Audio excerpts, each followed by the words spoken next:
여자들이 갈 때 경비병 중 몇이 성에 들어가 모든 된 일을 대제사장들에게 알리니 그들이 장로들과 함께 모여 의논하고 군인들에게 돈을 많이 주며 이르되 너희는 말하기를 그의 제자들이 밤에 와서 우리가 잘 때에 그를 도둑질하여 갔다 하라. 만일 이 말이 총독에게 들리면 우리가 권하여 너희로 근심하지 않게 하리라 하니 군인들이 돈을 받고 가르친 대로 하였으니 이 말이 오늘날까지 유대인 가운데 두루 퍼지니라. 아멘. 오늘 본문은 초대교회에 돌아다니던 헛소문이죠. 그 헛소문이 어떻게 해서 시작이 됐는지 그 원인과 그 과정을 이렇게 기록한 내용입니다. 초대교회는 이제 제자들이 예수님의 시체를 훔쳐갔다 이런 소문이 돌았죠. 그래서 마태는 오늘 본문에 그 소문이 왜 만들어졌는지 오늘 본문에 보면 경비병들이 이 대제사장에게 가서 보고하죠. 모든 된 일을 대제사장들에게 알리니 그랬습니다. 모든 된 일, 그러니까 무덤 문이 열리고 천사가 나타나서 여인들에게 전달해주고 하는 이런 과정들을 말하는 겁니다. 그 과정들을 이제 대제사장들에게 가서 말을 했죠. 대제사장들이 이제 난처해진 거죠. 그래서 12절에 보면 그들이 장로들과 함께 모여 의논하고 나온 게 뭐냐 하면 자기들이 곤란하니까 군인들에게 돈을 많이 주며 가서 말하기를 우리가 잠들었을 때 제자들이 와서 시체를 도둑질해 갔다 이렇게 얘기를 해라.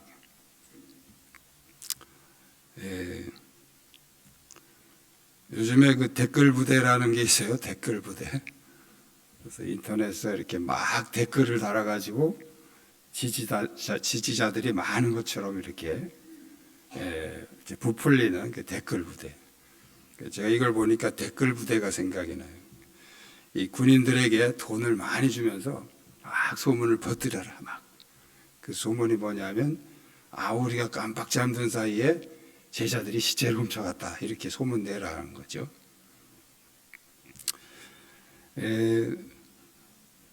우리가 겉으로 보기에는 이게 그냥 제사장들이 이렇게 만들어낸 거짓말이에요. 만들어낸 거짓말. 그러나 그 실체가 무엇일까? 거짓의 뿌리가 무엇일까? 우리가 오늘 같이 생각해 보려고 합니다. 우리 한번 따라 하시겠습니다. 거짓의 뿌리는 마귀입니다. 요한복음 8장에 보면 몇 가지 논쟁이 나옵니다. 뭐 안식일 논쟁, 무슨 논쟁 나오는데 그 중에 하나가 이제 아버지에 대한 논쟁이에요. 아버지 논쟁. 이것은 다르게 말하면 뿌리 논쟁이에요. 뿌리가 뭐냐? 바리새인들은 우리 아버지는 아브라함이다 이렇게 주장을 합니다. 그러니까 예수님이 아브라함이 너희 아버지라고 그러면 하나님의 진리를 말하는 나를 그렇게 죽이려고 하지 않을 거다. 아브라함은 너희 아버지가 아니다. 그런 논리죠. 자, 그러니까 바리새인들이 하나님이 우리 아버지다. 또 이렇게 이제 말을 돌립니다. 그러니까 예수님이 이렇게 말씀하십니다. 너희는 너희 아비 마귀에게서 났으니 너희 아비의 욕심을 너희도 행하고자 하느니라. 저는 처음부터 살인한 자요 진리가 그 속에 없으므로 진리에 서지 못하고 거짓을 말할 때마다 제 것으로 말하나니 이는 저가 거짓말쟁이요 거짓의 아비가 되었음이라. 너희 아비는 마귀인데 그 마귀는 거짓의 아비다. 이렇게 예수님이 돌직구를 날렸어요. 거짓의 뿌리는 마귀고 마귀의 정체는 거짓, 마귀의 본질이 거짓이다. 마귀는 거짓말로 하와를 속였고 또 거짓말로 예수님도 죽였습니다. 예수님이 부활하시니까 이번에는 돈을 많이 주면서 군병들에게 거짓말을 해달라고 부탁을 합니다. 이처럼 마귀는 거짓의 뿌리입니다. 세상의 많은 사람들은 이 여러 가지 형태로 이 둔갑한 이 마귀의 정체를 잘 모르고 그게 신인 줄 알고 섬기고 또 그게 진리인 줄 알고 믿고 있죠. 여러 가지 우상들은 마귀가 형상화한 마귀입니다.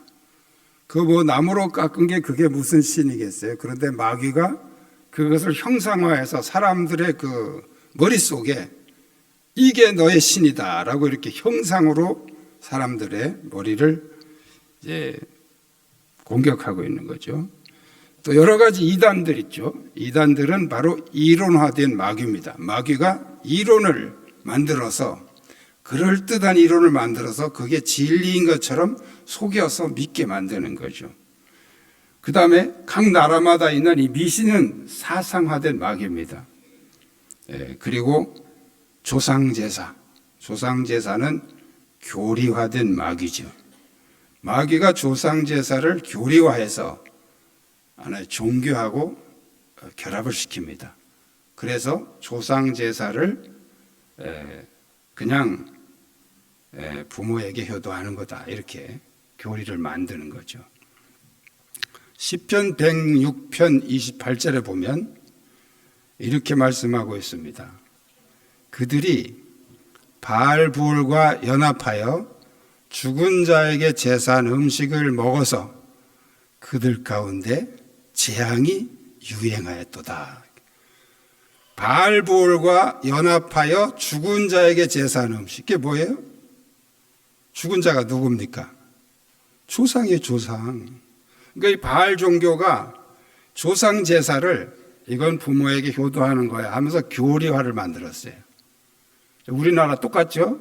유교나 불교가 조상 제사를 이거는 효도다 이렇게 해서 교리화를 만든 거예요. 그런데 성경은 이렇게 말하고 있습니다. 죽은 자에게 제사한 음식을 먹어서 재앙이 흘러들어왔다. 음식, 그게 뭐예요? 제사 음식이에요. 여러분 이제 뭐 설명절 되니까 또 시댁에서 본가에서 제사 지내고 하잖아요. 많은 사람들이 이렇게 생각해요. 아, 나는 절 안 했어. 나는 조상에게 절 안 하고 뒤에서 기도했어. 이렇게 생각해요. 그래서 나는 괜찮아. 근데 성경은 절했다고 말하지 않고 음식을 먹었어요. 음식. 그 음식이 뭐예요? 제사 음식이에요. 제사 음식을 먹어서 재앙이 들어왔다. 그런데 요한계시록 2장에 가면요. 똑같은 얘기를 하고 있어요. 서문학 교회를 향해서 너희 중에 발람의 교훈을 따른 자들이 있다. 발람이 이스라엘에게 우상의 제물을 먹게 하고 행음하게 하였다. 그 다음에 3장으로 넘어가면 또 이세벨의 교훈이 나옵니다. 너희 중에 이세벨의 교훈을 따른 자들이 있다. 이세벨이 이스라엘을 행음하게 하고 우상의 제물을 먹게 했다. 이세벨의 교훈과 발람의 교훈은 똑같아요. 두 가지입니다. 행음하게 하고 우상의 제물을 먹게 한 거예요. 그 우상의 제물이 뭐예요? 조상제사예요. 조상제사. 그런데 사람들은 나 절 안 했으니까 괜찮아 이렇게 생각한다고요. 이게 사탄의 속임수예요. 사탄은 우리를 절하게 하는 게 아니에요. 음식을 먹이는 거예요. 제사 음식을 먹게 하는 거예요. 성경을 우리가 똑바로 모르면 우리는 이렇게, 제가 지금은 안 나가지만 총신대에서 강의할 때 제가 이 강의를 하면서 그 제사 음식을 먹어도 된다고 가르치는 교회, 또 그렇게 가르치는 사람 손 들어봐라 그러면 거기 모인 사람 50%가 손을 들어요. 제가 해마다 강의할 때마다 물어봤어요. 50%가 다 손 들어요. 한국 교회 50%가 제사 음식을 먹어도 괜찮다고 가르친다는 거예요. 그게 발람의 교훈이에요. 왜 가르치겠어요? 모르니까, 영적으로 무지하니까요. 사탄의 속임수에 속아서 그게 진짜인 줄 알고 사실 진실인 줄 알고 그렇게 가르치는 거예요. 예. 제사 음식 먹으면 안 됩니다. 이거 제 얘기가 아니고 요한계시록에 나왔어요. 발람의 교훈이 그게 제사 음식 먹어도 된다고 가르치는 게. 이렇게 사탄은 아주 고단수로 사람을 속입니다. 사람들이 그 사탄의 속임수에 이길 수가 없어요. 사탄이 사람보다 고단수기 때문에. 그래서 이길 수 있는 길은 딱 한 가지입니다. 진리의 말씀이에요. 진리의 말씀. 진리의 말씀을 알아야 이 사탄의 속임수를 이길 수가 있어요. 그러니까 성경에 이렇게 정확하게 죽은 자에게 제사한 음식을 먹어서 재앙이 들어왔다고 말씀을 하는데도 이걸 사람들이 몰라요. 모르니까 나 절 안 했으면 됐지, 절 안 했는데 이렇게 생각하고, 어떤 사람은 그거는 효도, 부모님께 효도하는 건데 왜 기독교는. 저는 옛날에 어떤 목사님이, 선배 목사님이 그 얘기하는 걸 제가 들었어요. 우리 한국 교회가 이제 바뀌어야 된다는 거예요. 천주교는 그 조상제사를 해가지고 그렇게 부흥이 되는데 기독교는 그 조상제사를 못하게 해서 이렇게 부흥이 안 된다는 거예요. 그래서 기독교도 이제는 그 조상제사를 허용을 해야 된다는 거예요. 그래서 그때 제가 전사 때 몰랐죠. 몰라가지고 진짜 그런가 저런가 그런데 나중에 제가 이 말씀을 듣고서 정말 소름이 돋았어요. 조상제사를 효도라고 위장한 거 사탄의 속임수입니다. 그건 절대 효도 아니에요. 죽은 사람이 뭘 먹어요, 죽은 사람이. 말이 됩니까, 그게? 살았을 때도 잘 못 먹는데, 살았을 때도 병들면 못 먹잖아요, 잘. 그래서 못 먹으니까 코로 막 집어넣고 이러잖아요. 그런데 죽은 사람이 어떻게 먹어요? 말도 안 되는 소리. 이게 사탄의 속임수란 말이죠.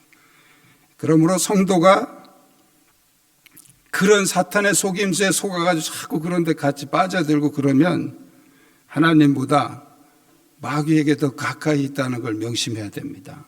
우리는 마귀의 속임수를 이길 수 있는 길은 딱 한 가지밖에 없어요. 진리의 말씀입니다. 할렐루야. 두 번째는 따라 하시겠습니다. 거짓은 거짓을 만듭니다. 거짓은 또 다른 거짓을 불러온다, 그런 뜻이에요.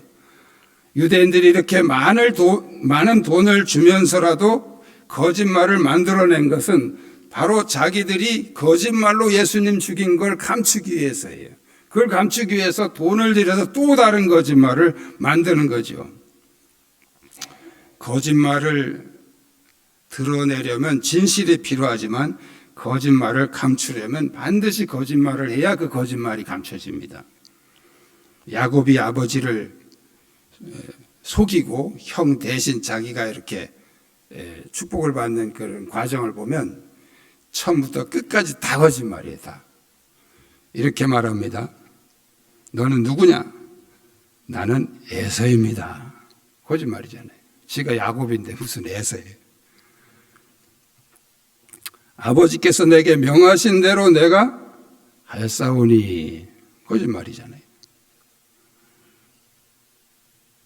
그리고 어떻게 이렇게 빨리 잡았니? 그러니까 아버지 하나님 여호와께서 나로 순적히 만나게 하셨나이다.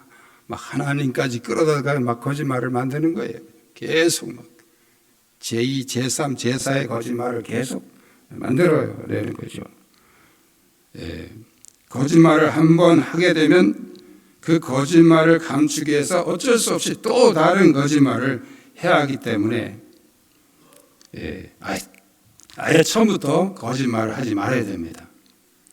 그냥 모르면 모른다 그러면 돼요. 괜히 자존심 때문에 아는 척할 필요 없어요. 그냥 모르면 모른다 그러면 되고 사실대로만 말하면 됩니다. 거짓말을 감추기 위해서 또 다른 거짓말을 하는 일들이 실제로 많이 있어요.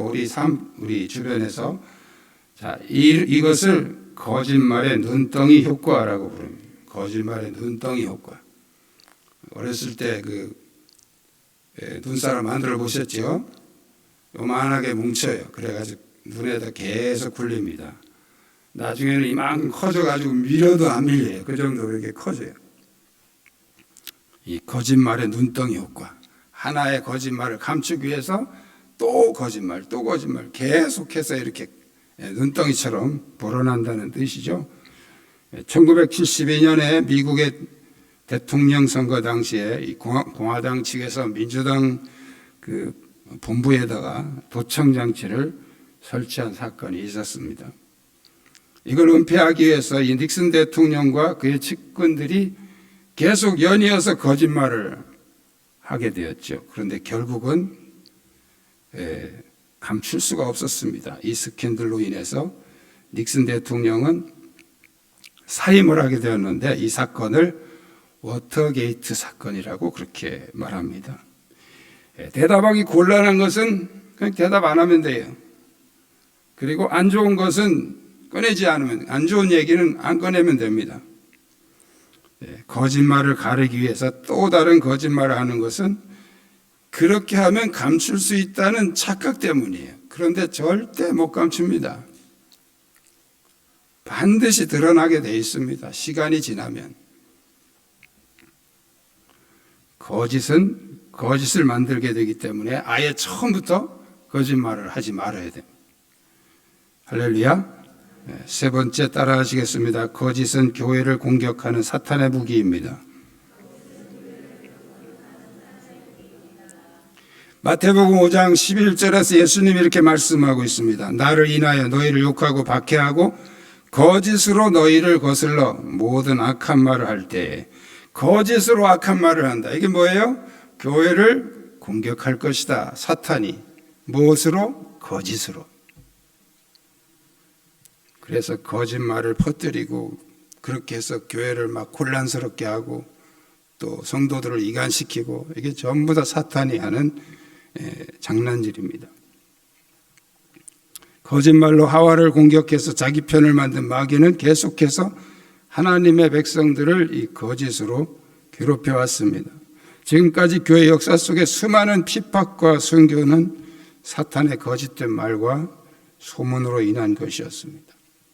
로마의 네로 황제는 대형 화재를 일으키고 기독교인들의 지시라고 거짓말을 퍼뜨려서 수많은 성도들을 끌어다가 죽였습니다. 지금도 수많은 이단들이 그리스도인들을 미혹하고 있는데 그 뿌리는 바로 마귀의 거짓된 이론이라는 거예요. 이단들의 주 공격 목표는 바로 교회, 성도들입니다. 마귀는 지금도 다양한 거짓으로 교회를 공격합니다. 이러한 사탄의 공격을 이겨내려면 우리가 말씀으로 무장해야 됩니다.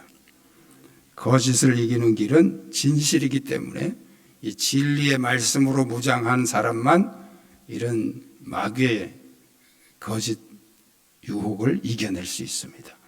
이 믿음이 여러분 모두에게 넘치시길 축복합니다. 성경에는 거짓말하는 자들에 대한 경고들이 많이 있습니다. 사도행전 5장에 아나니아와 삽비라는 부부가 같이 거짓말을 했다가 한날에 죽음을 당했습니다. 거짓말이 더군다나 하나님께 대한 거짓말이 얼마나 나쁜 것인지 보여주고 있습니다. 고린도전서 6장 8절에는 거짓말을 하는 자들은 하나님 나라의 유업으로 받지 못한다. 하나님의 나라를 유업으로 받지 못한다. 다른 말로 하면 천국 못 들어간다. 그런 말씀이죠. 거짓말하는 자들. 요한계시록 21장 8절에 거짓말하는 자들은 불과 유황으로 타는 못에 참여한다. 이렇게 말씀을 하고 있습니다. 바울은 빌립보서 6장에서 영적 전쟁을 하기 위해서 성도가 갖춰야 될 무기 그리고 장비들을 소개하고 있는데 그 장비들이 전부 다 방어용 장비입니다. 구원의 투구, 의의 흉배, 진리의 허리띠, 복음의 신발 이게 전부 다 방어용이에요. 공격용이 딱 한 가지가 있어요. 그게 뭔지 아십니까? 하나님의 말씀이에요.